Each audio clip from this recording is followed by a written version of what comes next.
Bismillahirrahmanirrahim. Assalamualaikum warahmatullahi wabarakatuh. Wilujeng enjing sadayana sampurasun. Patepangdi sareng Bapak Yano Rusup tina pelajaran bahasa Sunda khususnya kanggo kelas 8 SMP Pule Muhajirin. Nah, kanggo pembelajaran ayeuna seperti biasa sacacan dikawitan. Mangga kanggo pengabsenan tiasa langsung ditulis di kolom komentar channel YouTube Bapak ku cara nuliskeun nami lengkap sareng kelasna masing-masing. Oke, langsung wae dibuka buku paketna nya. Urang langsung ngebahas halaman 37 dengan materi pangdedel nya wangunan imah urang Sunda.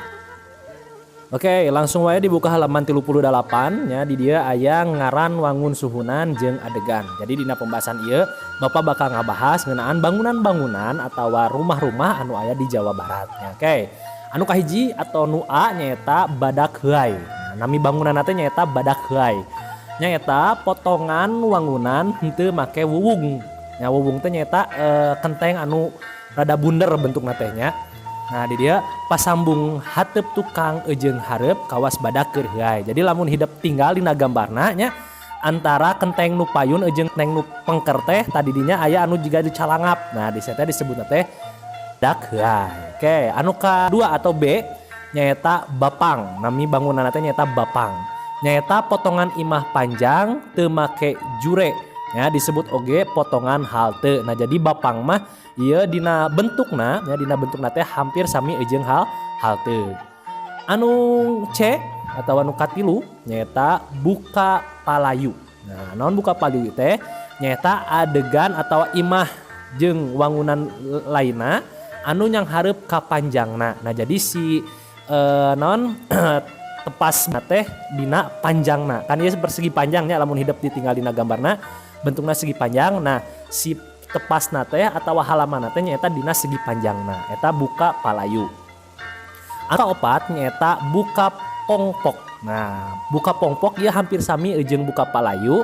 Mung dina buka pongpok mah nya bangunan imahna teh yang hareup anu pondokna. Nah tadi bentukna mah sami segi panjang mun sanes dina panjangna si non tepas bumina teh ya atawa halaman rumahna teh sanes dina anu panjangna tapi anu pendekna. Nah disebut bangunan buka pongpok.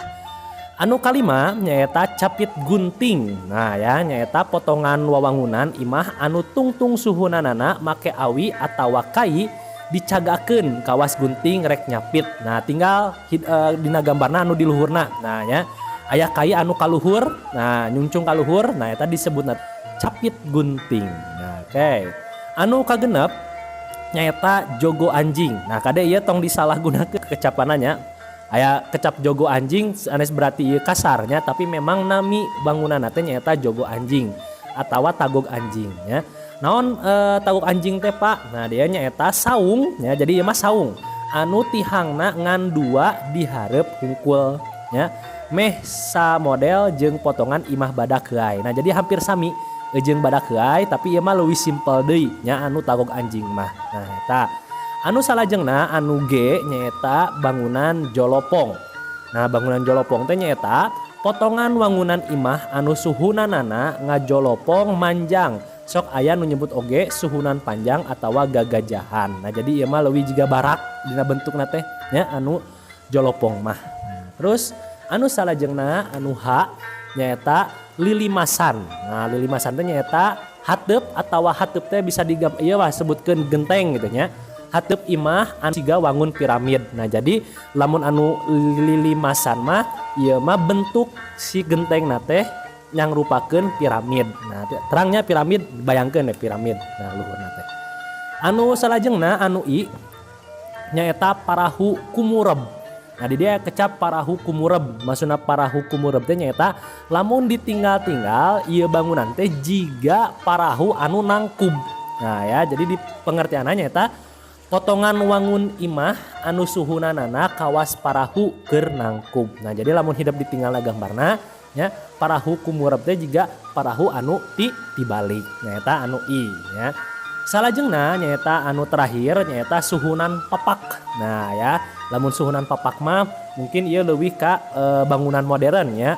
Margi dina dibentuk lagi dina non batu bata jeung sajabana. Nah suhunan papak di dia nyaeta suhunan anu rata ku beton ya henteu nyungcung cara kenteng atawa eurih. Nah jadi lamun suhunan papak mah si kenteng nate rata nya di beton nya atawa dicor. Jadi teu aya gentengan nya, teu aya eurihan atau teu aya naon pokona manu lebet karena jenis-jenis genteng. Nah eta jenis-jenis wangun atawa jenis suhunan anu aya di Tatar Sunda. Oke, salajengna masih di halaman 38 nya di dia aya sesebutan rohangan imah jeung sakurilingna. Nah mangga ku hidep di dia aya isiannya juga amben nu disebut amben teh nyaeta tepas imah panggung anu lantena tina palupuh. Nah di dia aya buruan dapur dugikeun ka teras. Nah mangga ku hidep di isian nya latihan anu aya dina halaman 38.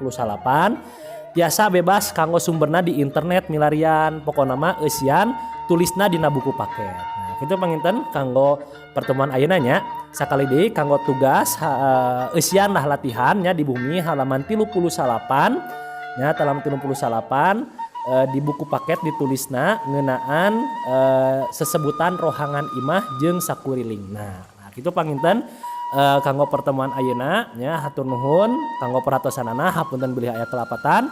Assalamualaikum warahmatullahi wabarakatuh. Sampurasun.